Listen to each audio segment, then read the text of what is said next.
It's pretty amazing. We usually get together every once in a while to see what's going on in each other's lives. Just recently, a couple months ago, I just got married, and Eric's been just full of advice to really help my marriage out and really keep God the center. Matthew and I have a great friendship. He's a great guy.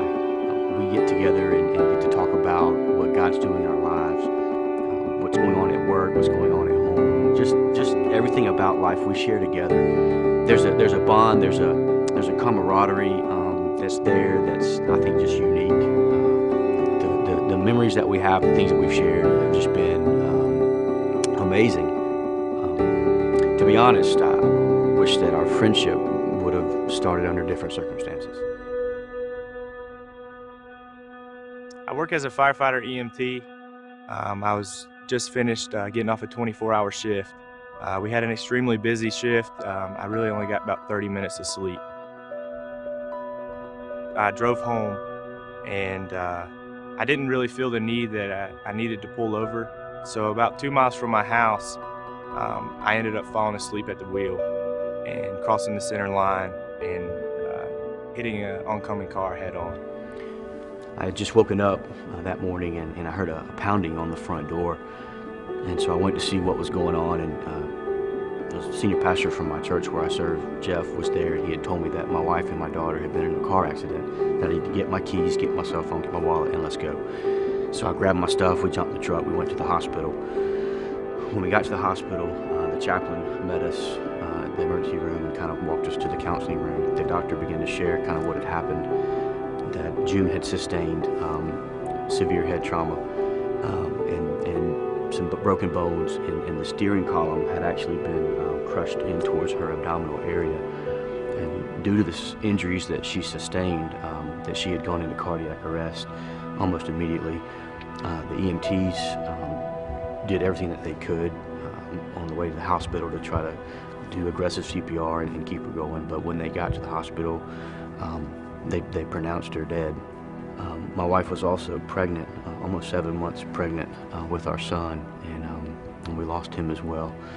Faith, who was 19 months old at the time, was also in the car, but amazingly, she came out of it with no injuries, just some mild abrasions and some bruises.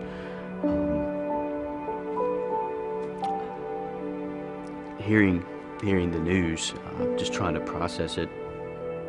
Not only did I lose my wife and my best friend, but I also lost a son. I went outside to call my mom and tell her what had happened, and it's the most difficult phone call I've ever had to make. So here I was, I just had the worst day of my life, and I opened my Bible and I was just like, okay, God, what do you have? I just lost my wife, I lost my son, and I remember a sermon that I'd heard years ago just came back to my mind, and it was talking about how that there's a bigger picture going on, and that we have a tendency to look at our lives as little 3x5 snapshots, and we tend to get focused on whether our 3x5 is okay or not, and we lose sight of the fact that God is doing bigger things. His story is bigger than just ours, that He paints on a canvas the size of the universe. It was a turning point. I think it saved my life, because if I was left to my own devices, my own ability to figure things out, I probably would have just crawled into my bed and just hid. Initially, I went through every emotion possible. It was really hard for me to come to grasp of how this could have happened to me and why this happened to me. I was a good kid. I was raised in a Christian home, and how this could happen to Eric and his family. Him being a youth pastor and really living his life for the Lord. For the first couple weeks afterwards, it really broke me down to the lowest of the low. And one night I threw my hands up in the air and I just gave up. And I said, God, I need your help. And I'm really trusting you and putting all my faith in you, that you had a reason for this and that you do have a plan.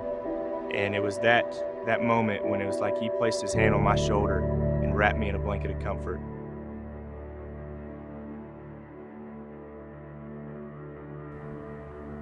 Initially, it was tough not being able to talk to Eric because of legal issues. All I wanted to do was to make sure that he was okay and express my emotion and sorrow to him, and I couldn't. All everybody could tell me is that Eric was praying for me and wishing comfort upon me, And I really couldn't understand that, but I knew that that was God working through him.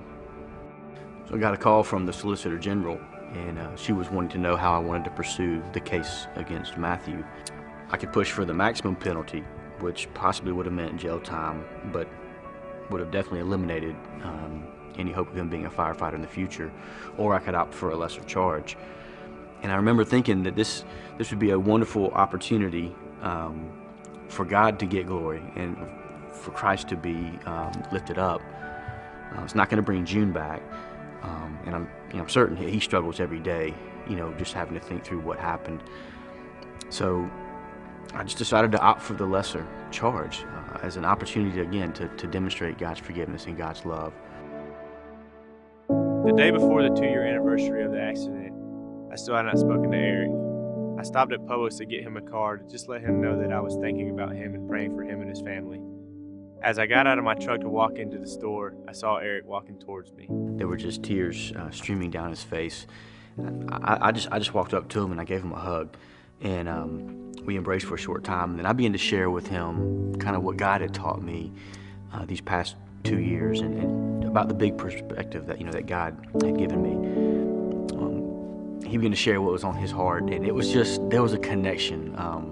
There was a bond that was immediately developed. And we talked for an hour and a half to 2 hours, and it was just it was a beautiful time where we shared just experiencing God's grace, God's healing, the power of forgiveness, the restoration.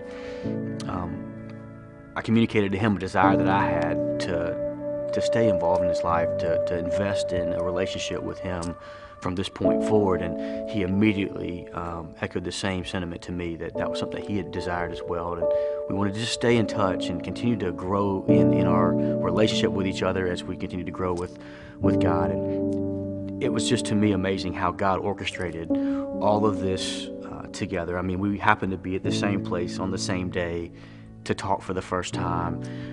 And I remember thinking, had we not met and had this conversation, we wouldn't be where we are today. In fact, it was an opportunity that God used to not only heal and bless us, but we feel like it's going to be one that he uses to heal and bless others as well. All I remember is Eric telling me that he wasn't mad at me and that he didn't blame me. And all I could tell him is how sorry I was. God has taught me through Eric the power of forgiveness, the healing through forgiveness, and his faithfulness.